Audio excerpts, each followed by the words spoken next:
Beno estatistikarekin jarraituz, bi kontzeptu aztertuko ditugu bideotxo honetan. Aldagai estatistikoa, alde batetik, eta gero populazio eta lagina zer diren. Aldagai estatistikoa. Lehengo adibidean, aldagaia ikastetxera joateko modua zen. Emaitza izan zitekeen oinez, garraio publikoan, motobizikletan, bestera batean. Aldagai mota hauei kualitatibo esaten zaie.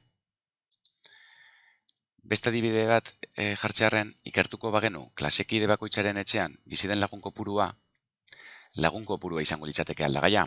Hau, zenbakizko aldagaia edo kuantitatiboa da. Arditzaken balioak zenbakia bai dira, bai, etxe batean bizi daitezke 2, 3, 4, 5, 6, 7 pertsona. Beraz laburbilduz, aldagai kuantitatiboa da zenbakizko balioak hartzen dituenean. Eta kualitatiboa, zenbakizkoak ez diren balioak hartzen dituenean. Normalean, kualitate bat, ezaugarri bat izaten da. Bestetik esan dugun moduan, populazio eta lagina zer diren ikusiko dugu. Aurreko adibidetan, ageri den 30 neska mutiliko ikasgela gure ikerketa egiteko erabili dugun multzoa da. Ikertzen den multzo horri populazio esaten zaio. Beraz, populazioa ikertzen diren elementu guztien multzoa da, eta multzo horretako osagai bakoitzari individua esaten zaio. Batzutan, populazioa handiegia da, eta beraz, individuo batzuk bakarrik aztertzea komeni da. Aukeraketa horri lagin esaten zaio. Beraz, lagina ikerketa estatistikoa egiteko aukeratutako populazioaren azpimultzo bat da. Adibidetxo batekin hobeto ulertuko dugu.